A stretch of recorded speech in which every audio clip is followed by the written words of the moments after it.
How did the greatest opportunity for peace between America and Russia end in a new Cold War? Did the United States promise Russia that NATO would never expand eastward?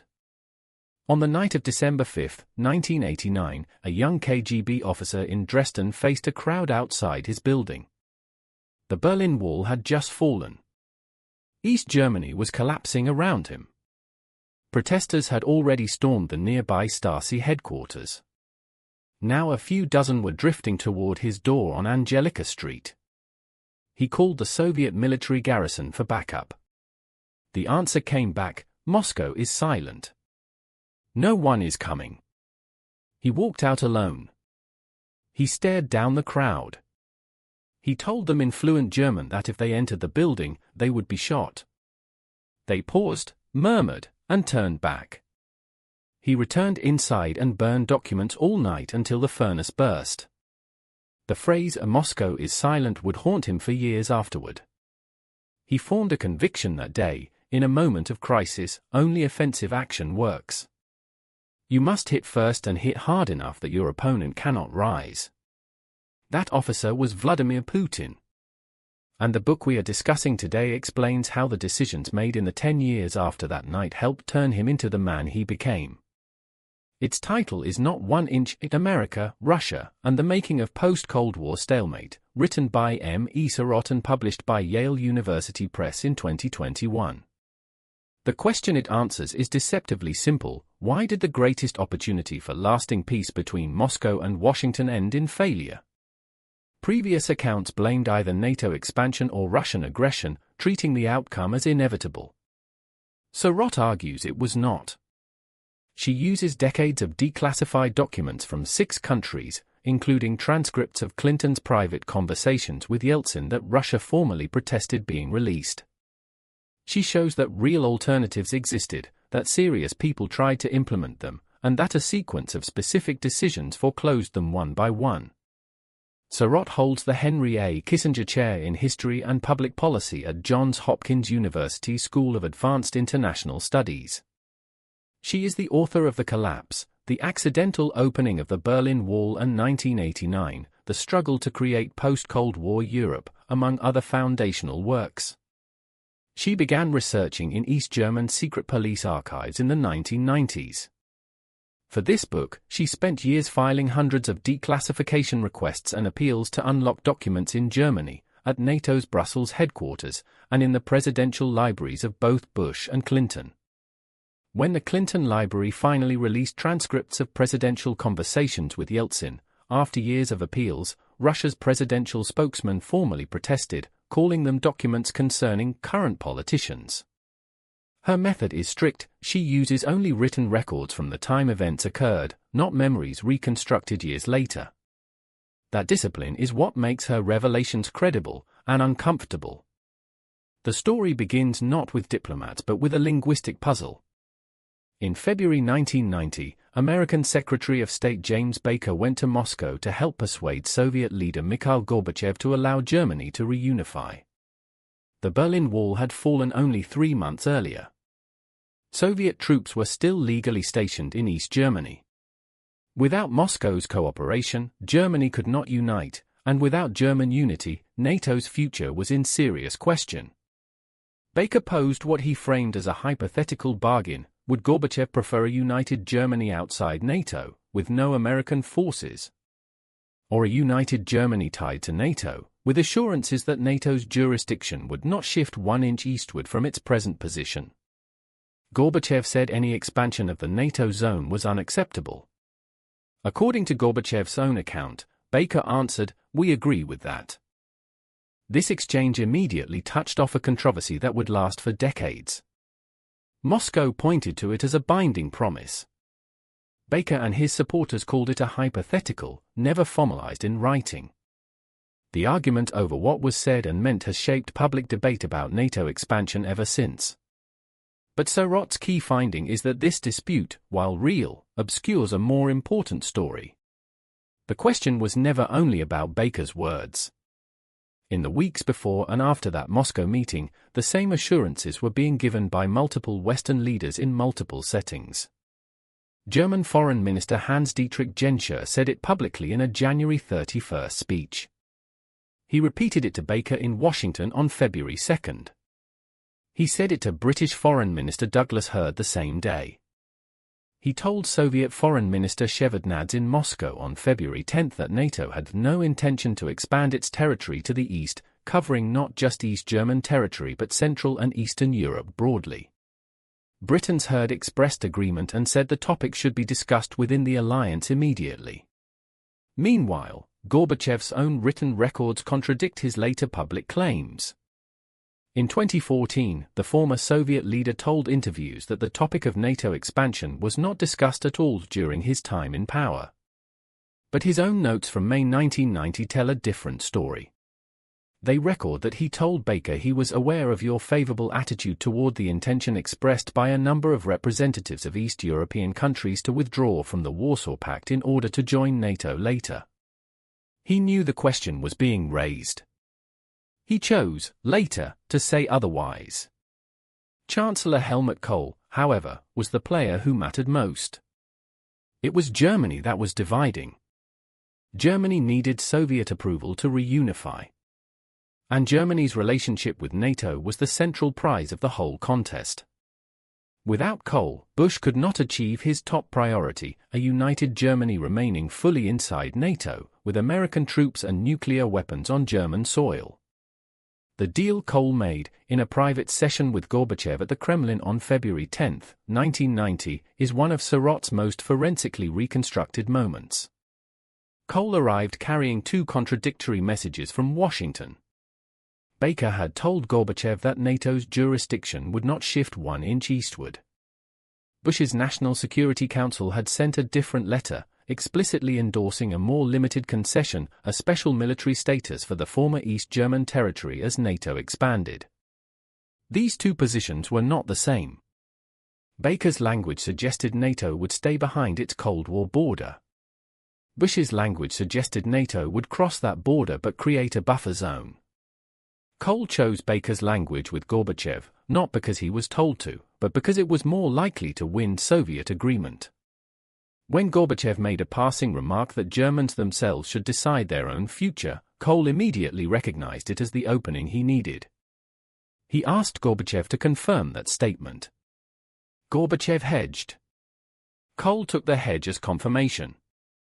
He then staged a spectacle. He arranged for a Kremlin car to use a gate normally reserved for top Soviet officials, had journalists pre-positioned outside, and emerged in front of the cameras in the blowing snow on Red Square, smiling broadly. He held a press conference on the spot, not the following day as planned, and announced that Gorbachev had acknowledged the sole right of the German people to decide whether to live together in one state. As Kohl and Genscher settled into their seats at the press conference, an open microphone caught Kohl saying to his longtime rival, "Now we should really get drunk." One West German diplomat in the room was appalled. Joachim von Arnim had been fighting behind the scenes against giving away NATO's future options. He had secretly contacted Kohl's security advisor to say the concessions were unnecessary. Now he watched Kohl operationalize a casually made Soviet remark into a declaration of unification without conditions. Von Arnim later wrote that he could hardly believe it. Gorbachev's inner circle was similarly shocked. His Germany expert Valentin Farlin wrote that the Soviet leader had been careless and had missed the window to attach conditions. This carelessness, Farlin concluded, will take its revenge on us. Through the rest of 1990, Bush and Kohl worked in close coordination to execute what Robert Gates later described as a two-level bribery of the Soviets out of Germany. At one level, generous financial support, including emergency food aid, subsidized loans, and payments to help relocate Soviet troops. At the other level, assurances about NATO's posture designed to give Gorbachev something to present domestically without actually constraining the alliance's future options. The resulting treaty, signed September 12, 1990, formalized what Bush had sought, a fully united Germany inside NATO, with Article 5, the alliance's collective defense guarantee, extending beyond the Cold War line into Eastern Germany. This was the first turn of the ratchet. A ratchet allows motion in only one direction. Each turn locks the mechanism. There is no going back. What the treaty left unresolved was everything else. Poland, Hungary, and Czechoslovakia were already asking about their own relationship with NATO. And underlying those questions was a larger one: what would happen to the former Soviet republics that were beginning to break away from Moscow? The Soviet Union's unexpected collapse in December 1991 transformed the landscape entirely. Suddenly, the United States had not one but four nuclear-armed successor states to manage. Ukraine alone possessed at least 1,200 strategic nuclear warheads. Many of them were preset to target American cities. Defense Secretary Dick Cheney wanted to use Soviet collapse as an opportunity to reshape everything in America's favor. Secretary of State Baker disagreed. Fragmentation of the nuclear arsenal posed a danger that outweighed any advantage. That disagreement was never fully resolved before Bush lost the 1992 election to Bill Clinton. One measure of how close the US-Russia relationship had briefly become appears in a remarkable exchange that Surratt documents. In 1991, Yeltsin gave Baker something unprecedented: details of how Moscow would launch nuclear attacks. He shared the most closely held secret of the Russian state, partly to win American help in his power struggle with Gorbachev and partly out of trust. By 1997, the spirit of cooperation remained alive enough that Yeltsin asked Clinton directly, "What if we were to give up having to have our finger next to the button all the time?" Clinton replied that if they did the right things in the coming years, perhaps they would not have to think so much about that problem. By the end of the decade, however, trust had largely vanished. Instead of sharing nuclear secrets, Putin gave Clinton his account of the grim consequences of reduced Russian power. In former Soviet regions, terrorists played soccer with the decapitated heads of hostages. The idea of Putin revealing launch protocols to Clinton, as Yeltsin had done, was laughable. Something had gone deeply wrong between those two moments. Clinton arrived in office with what Surratt describes as a triangle of competing obligations. One corner was Russia, attempting simultaneously to democratize, marketize, and shrink its empire, with inflation running at roughly 40% per month and democratic reforms already fragile. A second corner was the Visegrad states, Poland, Hungary, and what became the Czech Republic and Slovakia, whose leaders had earned their place in the West through genuine moral courage. The third corner was Ukraine, which needed to be persuaded to give up its nuclear weapons without feeling abandoned. The correct answer, as some of Clinton's advisers recognized, was to address all three corners at once. The instrument for doing so came from Clinton's own Pentagon, the Partnership for Peace. Ukraine's nuclear situation was genuinely alarming. The country had inherited at least 1,200 strategic warheads from the Soviet Union, with many carrying US cities as preset targets. Ukrainian officials admitted they did not know the specific characteristics of the nuclear stockpile they had inherited. Retargeting systems designed for intercontinental combat toward Russia, the power Ukraine actually feared, would require a technically daunting overhaul. Maintaining the weapons would cost enormous resources Ukraine did not have. And yet members of the Ukrainian parliament were questioning the wisdom of denuclearization, with some calling for a minimal deterrent force. The United States classified Ukrainian positive control of nuclear weapons as a vital U.S. interest to prevent. Clinton wrote personally to Ukrainian President Kravchuk, "I attach the highest political importance to this issue." What made the situation manageable was that Washington could offer something in return: financial support, security assurances, and integration into a range of bilateral and multilateral relationships. But all of that required sustaining a general atmosphere of post-Cold War cooperation.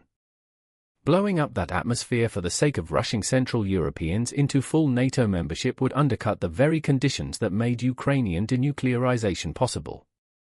The partnership was developed by Defense Secretary Les Aspin and carried forward after Aspin's exhaustion-induced collapse by his successor, Bill Perry.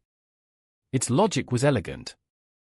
Instead of immediately extending the full Article 5 guarantee to a selected group of Central and Eastern European states, NATO would offer a wide-ranging military partnership to all interested countries, including Russia and Ukraine. partners would train alongside NATO forces, build interoperability, and gradually work toward the standards required for eventual membership. The process would be inclusive enough to avoid drawing a new dividing line across Europe. It was, as Surratt frames it, a strategy that kept Washington's options open at precisely the moment when closing them would be most costly. Perry understood something that the advocates of faster enlargement did not fully acknowledge. Russia's cooperation on nuclear disarmament was worth more, in immediate strategic terms, than any benefit gained by rushing Central and Eastern European countries into full NATO membership. The Cold War's end had produced a genuinely remarkable situation, a nuclear superpower dissolving without a single weapon detonating, without black market proliferation spiraling out of control, with successor states voluntarily surrendering inherited arsenals. Sustaining that cooperation required not humiliating the partner making it possible. Clinton launched the Partnership for Peace at the NATO summit in Brussels in January 1994. He traveled to Prague immediately afterward to explain it to Václav Havel and Lech Wałęsa, the leaders he knew would push back hardest. The partnership was preferable, Clinton told them, precisely because it did not draw another line dividing Europe a few hundred miles east. It left room for Ukraine, for Russia, for everyone. Why replicate the Cold War dividing line just a little further east? Wałęsa's answer was blunt. Whenever Russia signed an agreement, he said, one hand held a pen, the other a grenade. He wanted Article 5, the full guarantee, and he wanted it now. Havel pressed similarly. After all that Central Europeans had suffered, why should they accept anything less than a complete security commitment? Their resistance was fierce. And the opponents of the partnership inside Clinton's own administration were moving at the same time. National Security Advisor Tony Lake and Assistant Secretary of State Richard Holbrooke led the internal campaign for full Article 5 enlargement. They had the support of German Defense Minister Volker Ruher. They had Wałęsa's public denunciations. And then, in December 1993, came the event that changed the political calculus decisively, Russian parliamentary elections in which nationalist extremists won a shocking victory. For those who had never stopped viewing Russia as a potential threat, this was the proof they needed. Yeltsin had already made matters worse. In October 1993, he ordered tanks to fire on the Russian parliament building, killing scores of people, to end a political standoff with his opponents. It was an act that deeply troubled Western leaders who had been betting on Russia's democratic transformation. Perry later said it was the moment he began to lose confidence that cooperation with Moscow could be sustained indefinitely. The decisive meeting came in December 1994, in Clinton's personal study at the White House. Vice President Gore stated plainly what everyone in the room was thinking. The truth was that Washington had conflicting impulses. It could prioritize the Central and Eastern European states demanding Article 5. Or it could sustain Russia's cooperation on nuclear disarmament. Clinton and Gore chose, the Eastern Europeans were right. Full Article 5 guarantees would go forward on a brisk schedule. Perry sat in the meeting and listened. He considered resigning afterward. He decided to stay. When I look back at this critical decision, he wrote in his memoirs, I didn't fight more effectively for a delay. He believed that if he had resigned, it is possible that the rupture in relations with Russia would have occurred anyway. But I am not willing to concede that.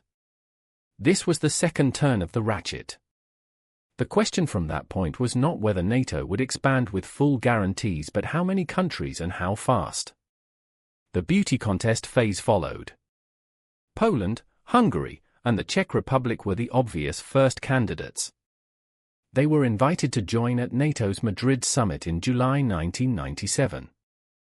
On March 12, 1999, they became full members. The moment was genuinely significant. As Polish Foreign Minister Geremek said at the signing, for over 200 years, when foreign leaders put their signatures under documents concerning Poland, disasters were sure to follow. In 1997, Poland was master of its own destiny. That achievement was real, and it mattered. But the Clinton administration's decisions about what to say regarding future expansion proved more consequential than the first round of membership itself. Rather than treating 3 new members as a sufficient and final answer, the alliance explicitly committed to additional rounds. U.S. officials repeatedly stated that the first enlargement would not be the last. At NATO's Washington summit in April 1999, Clinton's team ensured that Baltic interest in eventual membership was formally welcomed. Estonia, Latvia, and Lithuania, all former Soviet republics, all falling within what Moscow considered its core security perimeter, were placed on the path toward Article 5. This was the third turn of the ratchet. The distance from NATO's border to Putin's hometown of St. Petersburg would eventually shrink from roughly 1,200 miles to less than 100. Meanwhile, the promised compensation for Russia, a voice in NATO deliberations through the NATO-Russia Founding Act signed in 1997, proved hollow in practice. NATO Secretary-General Javier Solana reported to allies in December 1997 that Russia was already trying to use the new consultative body to review NATO activities. He was clear, Russia must not be permitted a droit de regard, a right of oversight, over alliance decisions. The charter gave Moscow a voice, as the Americans had intended. It did not give it a veto. Russia's interpretation and NATO's interpretation were not the same. That gap became another source of grievance. The Kosovo crisis in 1999 accelerated the fracture between Washington and Moscow. NATO launched airstrikes against Serbia without UN Security Council authorization, explicitly over Russia's objections. Moscow viewed the bypassing of the Security Council, and by extension Russia's veto, as a declaration that the West would simply override Russian interests when convenient. When Russian troops raced to the Pristina airport ahead of NATO forces in June 1999, and Clinton confronted Yeltsin at the Istanbul summit in November, the accumulated distrust had settled into something qualitatively different. Russian Foreign Minister Igor Ivanov later recalled that a sediment of distrust had accumulated. It was not reversible. The Kennan warning deserves a moment here. George Kennan deserves a moment here. He was the former U.S. ambassador to Moscow who had conceived the strategy of containment in the 1940s. He argued publicly that post-Cold War NATO expansion tipped the balance too far away from protecting the cooperation with Moscow that had developed. He was not the only voice of caution. Baker himself later wrote in his memoirs that every achievement contains within its success the seeds of a future problem. But inside the Clinton administration, advocates of full guarantee expansion framed any hesitation as giving Russia a veto. That framing proved powerful enough to defeat the argument for a slower, more measured approach. On December 31, 1999, Yeltsin resigned and named his handpicked successor. The former KGB officer who had burned documents in Dresden while Moscow stayed silent had spent a decade navigating post-Soviet chaos, nursing his grievances about Russia's loss of empire and standing, and waiting for his moment. His conviction about the paralysis of power had not changed. Neither had his belief about what Russia had lost and what would be required to reclaim it. Putin later said that he chose to go on the offensive in circumstances of crisis, because only one thing works in such circumstances, to go on the offensive. You must hit first, and hit so hard that your opponent will not rise to his feet. He had formed those words in Dresden. The decade in between had given him the patience, the platform, and eventually the power to act on them. Now let us step back and assess what this book accomplishes, and where it falls short. Surratt's central achievement is archival and analytical in equal measure. No previous account of NATO expansion had access to the combination of sources she assembled, including Clinton-Yeltsin transcripts that Russia formally protested being released. Her causal argument is precisely calibrated. She explicitly rejects monocausality. NATO enlargement did not, by itself, cause the deterioration of US-Russian relations. What she identifies instead is a sequence of choices whose cumulative weight produce stalemate. The ratchet metaphor is the book's most durable analytical contribution.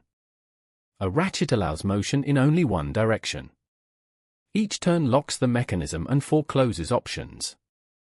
Bush's 1990 decision ensured Article 5 would cross the Cold War line. Clinton's 1994 decision abandoned the incremental alternative. Clinton's 1999 decision ensured the process would continue beyond any logical stopping point. Each decision was individually defensible. Their sequence was not. Two genuine limitations deserve acknowledgement. The book focuses heavily on American and Western European decision-making.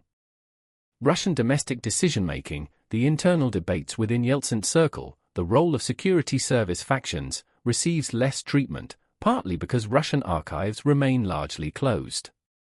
The asymmetry is real, and Surratt is appropriately cautious about what she cannot verify. Second, the narrative ends in 1999. The trajectory from that year to the 2014 annexation of Crimea and the 2022 full-scale invasion of Ukraine is discussed in the conclusion, but falls outside the main story. One school of thought will argue that Surratt assigns too much weight to Russian sensitivities and too little to the legitimate claims of the peoples who spent decades under Soviet domination. Wales's argument had genuine force. Polish security was a legitimate American interest, and granting it cost Washington nothing it should have been willing to preserve. The Partnership for Peace, however sound its logic, was never going to satisfy people who had lived through the 20th century as Central Europeans had. This tension is real, and the book does not fully resolve it. This is a rigorously researched book for anyone seeking to understand why the post-Cold War order failed to hold, and what the distance between the promise of 1989 and the reality of today actually cost. What this history means for us today is not a question of who to blame. It is structural. The relevant lesson is about the timing of irreversible decisions. When two profound strategic imperatives are in genuine tension, protect the peoples Moscow once dominated, and preserve cooperation with Moscow, the right response is not to rush a resolution. Every foreclosed option made the next decision harder, until the only direction the ratchet would turn was toward confrontation. Baker himself, looking back, wrote in his memoirs that every achievement contains within its success the seeds of a future problem. The seeds planted in the 1990s grew into the crises of the 2010s and 2020s. That connection is not fate. It is consequence. The final verdict is both clear and uncomfortable. The window for a different outcome existed. It was not illusory. People of genuine ability and good faith tried to hold it open. They failed, not because the outcome was structurally inevitable, but because specific people, at specific moments, made specific choices that closed it. That is harder to accept than inevitability. It is also far more useful to understand.